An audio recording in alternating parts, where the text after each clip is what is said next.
오늘 우리에게 주신 말씀은 시편 100편 1절에서 5절까지의 말씀입니다. 온 땅이여 여호와께 즐거운 찬송을 부를지어다.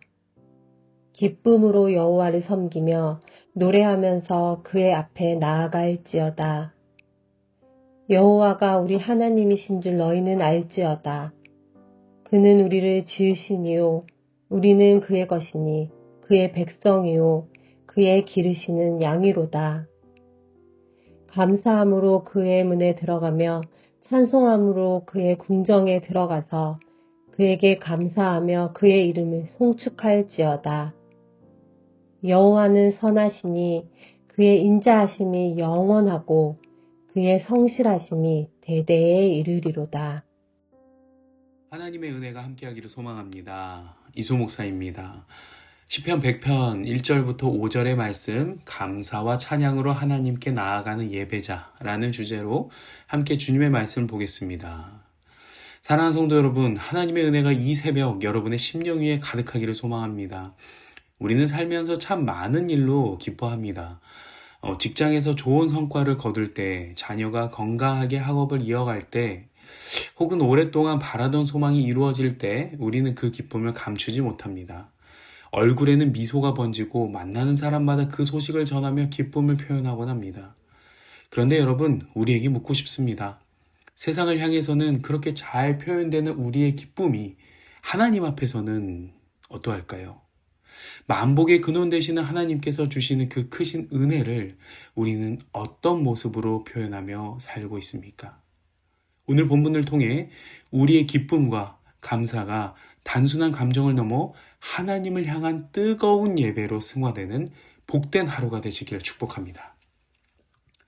이 오늘 시편 100편은 우리가 왜 하나님을 예배해야 하는지, 그리고 그 예배의 태도가 어떠해야 하는지를 분명히 가르쳐 줍니다. 우리의 예배에는 터져나오는 즐거움이 있어야 합니다. 이 본문 1절에서 즐거운 찬송을 부를지어다 라고 할 때 이 즐거움은 단순히 기분이 좋아서 흥얼거리는 노래가 아닙니다. 이것은 전쟁에서 승리한 군사가 승전보를 듣고 억누를 수 없어 외치는 환호성과 같습니다. 진짜 기쁜 일을 만난 사람은 침묵할 수 없습니다. 소리를 지르고 춤도 추고 그 기쁨을 주변에 전염시킵니다. 하나님을 향한 우리의 찬양이 바로 그러해야 합니다. 그리고 예배는 우리의 가장 가치 있는 섬김입니다. 이 2절에 기쁨으로 여호와를 섬기며 라고 말씀합니다. 여기서 섬김은 히브리어로 노동이나 봉사를 의미하기도 합니다. 세상의 노동은 우리를 지치게 하고 피곤하게 만들지만 하나님을 예배하는 영적 노동은 우리의 기쁨의 근원이 됩니다. 나 혼자만의 만족을 넘어 내 가정과 공동체가 함께 주님 앞으로 나아가는 결단이 바로 예배입니다. 예배는 하나님이 누구신지 아는 것에서 시작됩니다.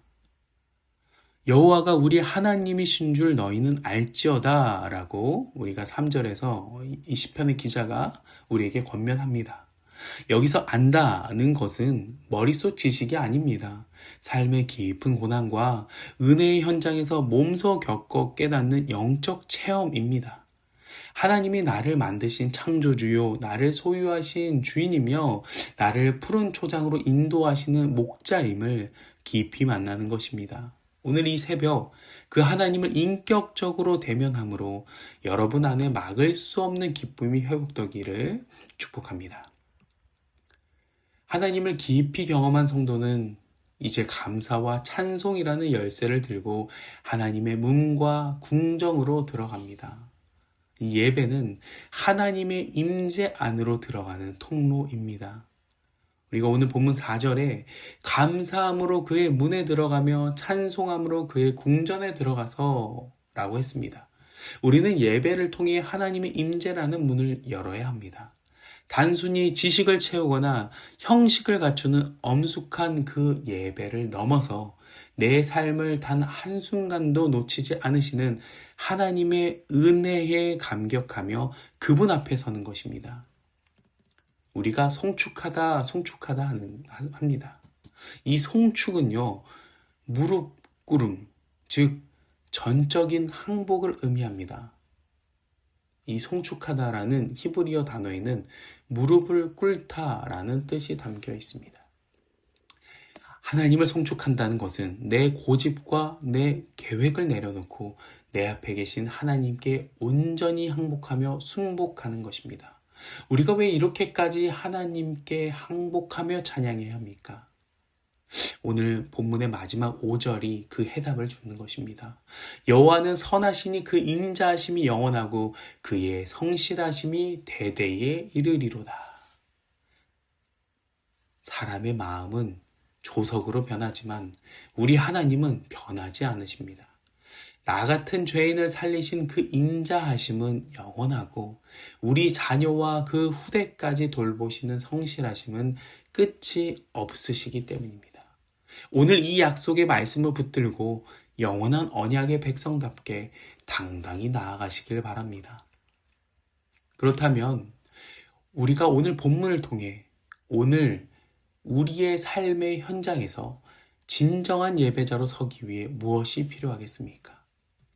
내 삶의 중심이 주님께 있음을 매 순간 선포해야 합니다. 예배는 주일 하루 교회 건물 안에서만 드리는 것이 아닙니다. 바쁘고 분주한 일상 속에서도 주님, 내 삶의 주인은 당신입니다 라고 고백하는 그 순간이 바로 예배입니다. 감정에 휘둘리지 마십시오. 형편이 어려울지라도 하나님께서 결국 선하게 인도하실 것을 믿는 믿음의 예배를 드리십시오. 그리고 말씀과 기도로 영적 무장을 해야 합니다. 하나님을 알아가기를 갈망하기를 소망합니다. 우리가 그 갈급한다는 것은요, 성경을 단순히 들고 다니는 삶에서 벗어나 성경을 통해 하나님의 음성을 듣는 삶으로 나아가야 합니다. 우리가 말씀 앞에 서려 할 때 사단은 수많은 방해를 할 것입니다. 분주함으로 피곤함으로 우리를 하나님과 멀어지게 하려 할 것입니다. 그러나 그때일수록 더 강력하게 말씀의 검을 드십시오. 내 가정이 변화하고 내 삶이 회복되는 비결은 오직 하나님의 신실하심을 붙드는 믿음뿐이라는 것을 우리가 기억하기를 축복합니다. 사랑하는 성도 여러분, 우리는 오늘 삶의 예배의 자리를 끝까지 지켜내야 합니다. 하나님의 돌보심은 고난이 아예 없는 상태를 말하는 것이 아닙니다. 어떤 고난이 와도 하나님을 신뢰하기에 평안을 유지하며 그분을 찬양할 수 있는 상태가 진짜 돌보심을 받는 자의 모습입니다. 세상은 우리를 끊임없이 유혹합니다. 더 편한 길, 더 자극적인 재미가 있는 이 문들을 열어놓고 기다립니다. 그러나 그 끝은 허무뿐입니다. 우리는 진짜 생명이 있는 문, 하나님의 임재가 있는 궁정을 찾아야 합니다. 오늘 이 새벽 기도의 줄을 붙잡고 부르짖을 때 하나님께서 여러분의 심령에 하늘의 기쁨을 부어주실 것입니다. 그 기쁨으로 하루를 승리하며 여러분의 가정이 대대로 하나님의 은혜를 누리는 복된 가문이 되시길 주님의 이름으로 간절히 축원합니다.